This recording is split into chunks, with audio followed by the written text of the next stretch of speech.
வணக்கம் அருண் சண்முகலிங்கம் அவர்களே. வணக்கம் ராஜனண்ணா. கொரோனா பேரிடர் காலம். இந்த கொரோனா என்பது உலகில் பல்வேறு நாடுகளில் பல்லாயிரக்கணக்கான மக்களை பாதித்து வருகின்றது. இந்தியாவிலே மிக உயர்நிலையில் இருக்கின்ற நட்சத்திரங்களை கூட இந்த கொரோனா விட்டு வைக்கவில்லை. அமிதாப் பச்சன் அவர்கள், அவருடைய புதல்வர் அபிஷேக் அவர்கள், இவர்கள் இருவருமே தற்பொழுது சுகம் பெற்றிருப்பதாக தகவல்கள் தெரிவிக்கின்றன. அதனை அடுத்து உலக புகழ்பெற்ற பாடகர், உலக சாதனையை நிலைநாட்டி இருக்கின்ற பாடகர், 40,000 பாடல்களுக்கு மேல் பாடியிருக்கின்றார். திரைப்பட பின்னணி பாடகர், பாடும் நிலா எஸ்பி பாலசுப்ரமணியம் அவர்கள் சொல்லுனா துயரத்தை அவரது ரசிகர்களுக்கு அவருடைய அந்த கொரோனா தொற்று என்கின்ற தகவல் ஏற்படுத்தி இருந்தது. ஆனால் இன்று அவருடைய புதல்வர் எஸ்பிபி சரண் அவர்கள் விடுத்திருக்கின்ற அறிவித்தல் என்பது மனதை நாம் தேற்றிக்கொள்ளும் அளவுக்கு இருக்கின்றது. Big namaskaram to all.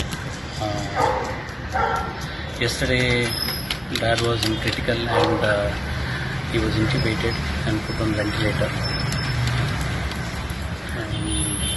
I needed to give you all a report today. There are too many calls that are coming in since early in the morning. I forgive if I have not been able to respond to all your phone calls. This is a good medium that I thought that I should pass on the information to everybody. Please share it in your WhatsApp groups and spread the word. Appa is stable. We are calling him critical. The doctors are calling him critical. But cautiously, he is getting stable. There is a very good response for the ventilator. His lungs are functioning better than they were yesterday. The doctors are very confident that he will pull through. It is a time-consuming process. It's not a daily update issue. We are though expecting a recovery, but it is going to be a slow recovery. Your prayers are definitely helping. Please keep them coming. We are very grateful for the love and affection that everybody is showering on this family and my father. Gratefully indebted to your love. Having said that, yes, the doctors are confident that there is a slight betterment in his condition and that this betterment is going to improve, and this is a waiting game. He will slowly recover, and we are all confident in the doctors who are taking care of him at the MGM Health Center, and that he will definitely come out of this sooner than later. Your prayers are well appreciated, and please keep them coming. It is giving me strength and hope, and the whole family is right now very strongly believing in the prayers that are coming our way. Thank you. Please spread the news. This is good news. Appa is slowly getting better. It is a slow process. We are all in no rush. We want him to come back hale and healthy as early as possible. So the process might be slow, but we are okay with it. And sooner than later, we will all get to see him, and you will also hear from him as early as possible. Your prayers will definitely speed up the process.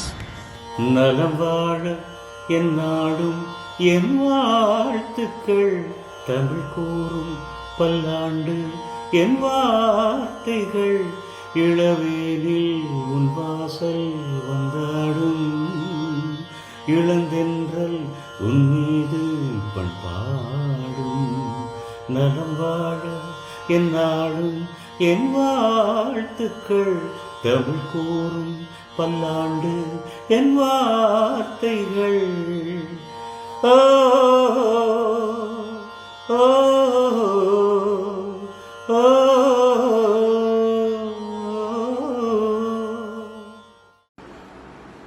Balu, சீக்கிரமாக எழுந்து வா, உனக்காக காத்திருக்கிறேன். நம்முடைய வாழ்வு வெறும் சினிமாவோடு முடிந்து போவதல்ல, சினிமாவோடு தொடங்கியதும் அல்ல. எங்கேயோ மேடை கச்சேரிகளில் நாம் ஒன்று சேர்ந்து ஆரம்பித்த அந்த இசை நிகழ்ச்சி, அந்த இசை நமது வாழ்வாகவும் நமக்கு முக்கியமான வாழ்வுக்கு ஆதாரமாகவும் அமைந்தது. அந்த மேடை கச்சேரிகளிலே ஆரம்பித்த நமது நட்பும் இசையும் இசை எப்படி சுரங்களை விட்டு ஒன்றை ஒன்று பிரியாமல் இருக்கிறதோ, அதே போல உனது நட்பும் என்னுடைய நட்பும், நமது நட்பு எந்த காலத்திலும் பிரிந்ததில்லை. நாம் சண்டை போட்டாலும் சரி, நம் இருவருக்குள் சண்டை இருந்தாலும் அது நட்பே, சண்டை இல்லாமல் போன போதும் அது நட்பே என்பதை நீயும் நன்றாக அறிவாய், நானும் நன்றாக அறிவேன். அதனால் இறைவனிடம் நான் பிரார்த்திக்கிறேன், நீ நிச்சயமாக திரும்பி வருவாய் என்று என்னுடைய உள்ளுணர்வு சொல்லுகிறது. அது நிஜமாக நடக்கட்டும் என்று இறைவனை நான் பிரார்த்திக்கிறேன். பாலு, சீக்கிரம் வா. கொரோனா தொற்று என்பது ஐரோப்பிய நாடுகளை பொறுத்தவரையிலே மிகவும் அதிகரித்து செல்கின்ற நிலையில் ஒவ்வொரு நாடுகளும் அந்தந்த நாடுகளில் தனிமைப்படுத்தல்களை அறிமுகப்படுத்தி கொண்டிருக்கின்றன. அதாவது ஒரு நாட்டில் இருந்து இன்னொரு நாட்டுக்கு செல்கின்றவர்கள் அந்த நாட்டில் தனிமைப்படுத்தலை 14 நாட்கள் தனிமைப்படுத்தலை ஏற்படுத்தி கொள்ள வேண்டும் என்கின்ற அறிவித்தல்கள் மிக கடுமையாக கடைபிடிக்கப்படுகின்றன. அந்த வகையிலே பிரான்ஸ் நாட்டை பொறுத்தவரையில் பாரிஸ் நகரம் உட்பட ஏனைய பல நகரங்கள், பிரான்சின் பல நகரங்கள் கொரோனா தொற்று அதிகரித்து வரும் இடங்களாக இப்பொழுது சுட்டிக்காட்டப்படுகின்றன. ஆகவே பாரிஸ் நகரம் என்பது விரைவில் சிவப்பு வலயமாக அறிவிக்கப்படுவதற்கான வாய்ப்பு இருக்கிறதா? அப்படியான எச்சரிக்கைகள் விடுக்கப்படுகின்றனவா? பிரான்சில் உள்ள சுமார் 30 மாவட்டங்களில் இப்பொழுது கொரோனா தொற்று அதிவேகமாக பரவி கொண்டிருப்பதாக அறிவிக்கப்பட்டிருக்கிறது. குறிப்பாக பாரிஸ் மாவட்டமும் பூஸ்டரோன் மாவட்டம், அதாவது மார்சை நகரை தலைநகரமாக கொண்ட பூஸ்டரோன் மாவட்டமும் இப்பொழுது கொரோனா தொற்றின் அதிகூடிய இடங்களாக கண்டறியப்பட்டுள்ளன. இங்கு இப்பொழுது சுகாதார திணைக்களம் பல நடவடிக்கைகளை மேற்கொண்டு வருகின்றது. அதைவிட இந்த நகரங்களில் வாழும் மக்களை முகக்கவசங்களை அணிந்து கொண்டே வெளியில் செல்ல வேண்டும் என்ற கட்டுப்பாடுகளை விதித்திருக்கின்றனர். குறிப்பாக பாரிஸ் நகரத்தில் இப்பொழுது கூடுதலான இடங்களில் இப்பொழுது வெளியில் செல்வதென்றால் முகக்கவசங்கள் அணிந்து கொண்டே செல்ல வேண்டும். கடந்த 24 மணி நேரத்தில் மட்டும் பிரான்சில் 3310 பேருக்கு கொரோனா தொற்று ஏற்பட்டுள்ளதாக அறிவிக்கப்பட்டுள்ளது. 252 இடங்களில் கொரோனா தொற்று இடங்களாக கண்டறியப்பட்டுள்ளன. அதாவது 10 to 15 பேருக்கு கொரோனா தொற்று ஒரு இடத்தில் ஏற்படுமாயின் அதை குளூஸ்டர் என்று அழைப்பார்கள். அப்படியான 252 இடங்கள் இப்பொழுது கண்டறியப்பட்டுள்ளன.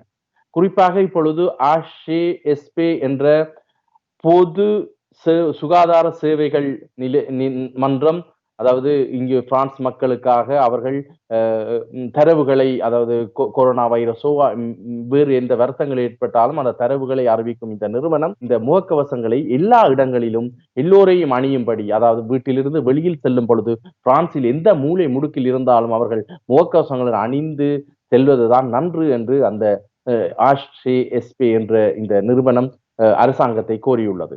அதனால் இப்பொழுது சில வேளைகளில் வரும் திங்களில் இருந்து பாரிஸ் மற்றும் பூஸ்டரோன் மாவட்டங்கள், அதாவது நான் முதல் கூறியது போல கொரோனா வைரஸின் தாக்கம் அதிகரித்து காணப்படும் இந்த மாவட்டங்களில் சிவப்பு மாவட்டங்களாக அறிவிக்கப்பட்டு அதில் உள்ளிருப்பு நடவடிக்கைகள் மேற்கொள்ளப்படலாம் என்று தெரிவிக்கப்பட்டுள்ளது. அதாவது பாரிஸில் குறிப்பாக 10 பேருக்கு மேல் ஒன்று கூடுவது தடை செய்யப்பட்டுள்ளது. அதே போன்று வரும் காலங்களில், அதாவது உள்ளிருப்பு நடவடிக்கைகளின் போது மேற்கொள்ளப்பட்ட நடவடிக்கைகள் இப்பொழுது பாரிஸ் மற்றும் பூஸ்டரோன் மாவட்டங்களில் நடைபெறக்கூடிய சாத்தியங்கள் இருக்கின்றன. இதுவும் திங்கட்கிழமை அன்று சுகாதார திணைக்களத்தின் அறிக்கைகளை பொறுத்துத்தான் எல்லாம் தங்கியிருக்கின்றது. முகக்கவசத்தின் முக்கியத்துவம் பற்றி எங்களுடைய மக்கள் மாத்திரமல்ல, உலகில் வாழ்ந்து கொண்டிருக்கின்ற எல்லா மக்களும் தெரிந்து கொள்ள வேண்டும். உலக சுகாதார அமைப்பு என்பது இந்த முகக்கவசத்தின் அவசியம் பற்றி அவ்வப்பொழுது அவர்கள் அறிவுறுத்தல்களை விடுத்து வருகின்றார்கள். ஒவ்வொரு நாட்டின் அரசாங்கங்களும் இந்த முகக்கவசத்தினுடைய அவசியம் பற்றி எடுத்து கூறி வருகின்றன.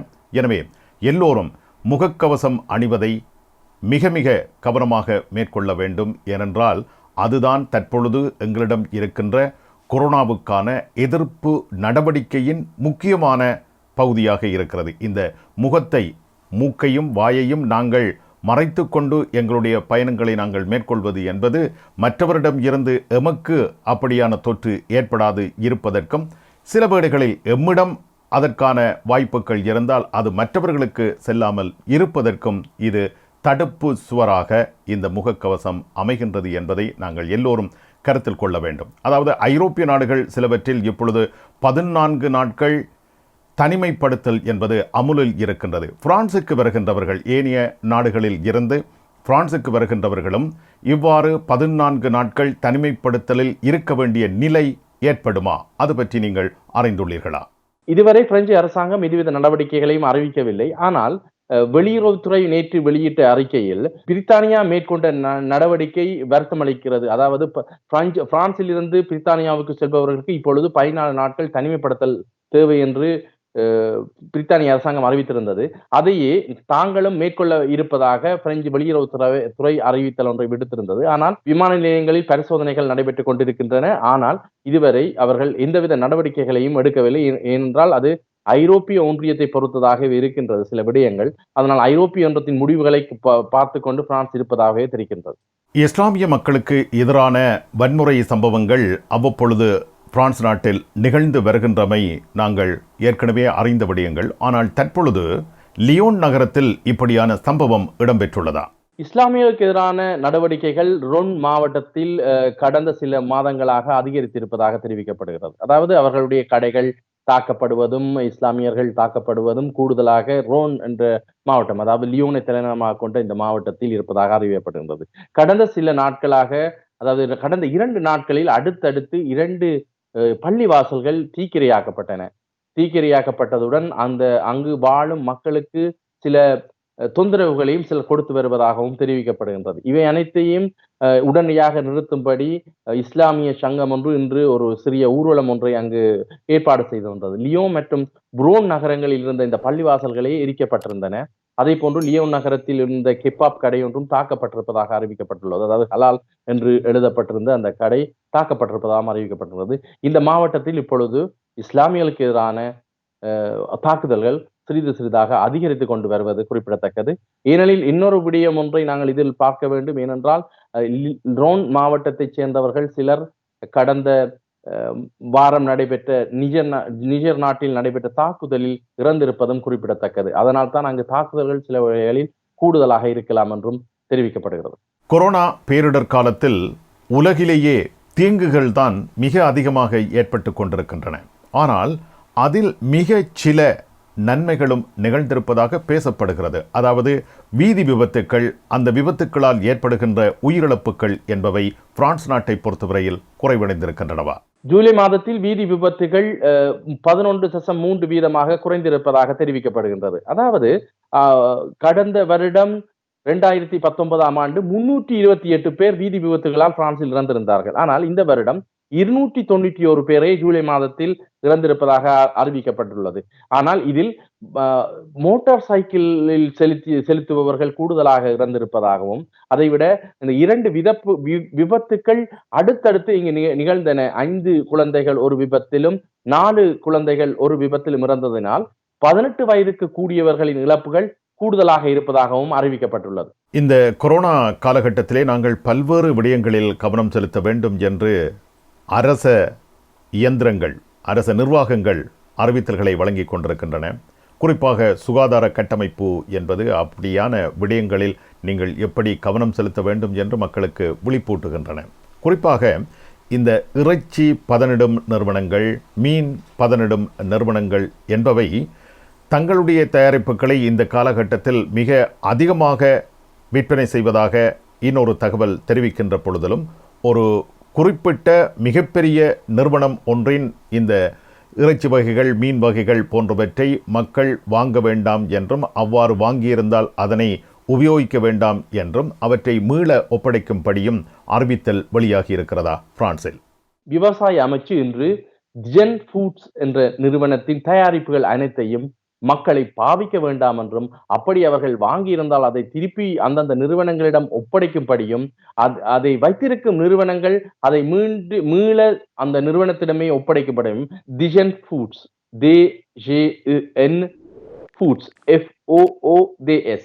இந்த நிறுவனத்தினால் பதனிடப்பட்ட இறைச்சிகள், இந்த நிறுவனத்தினால் பதனிடப்பட்ட மீன் வகைகள் மற்றும் உணவுப் பொருட்கள் ஆகியவை உங்களிடம் இருந்தாலோ அல்லது உங்கள் வீடுகளில் அது இருந்தாலோ அதை மீள ஒப்படைக்கும்படி விவசாய திணைக்களம் வேண்டுகோள் விடுத்துள்ளது. இந்த நிறுவனம் இப்பொழுது மூடப்பட்டுள்ளது.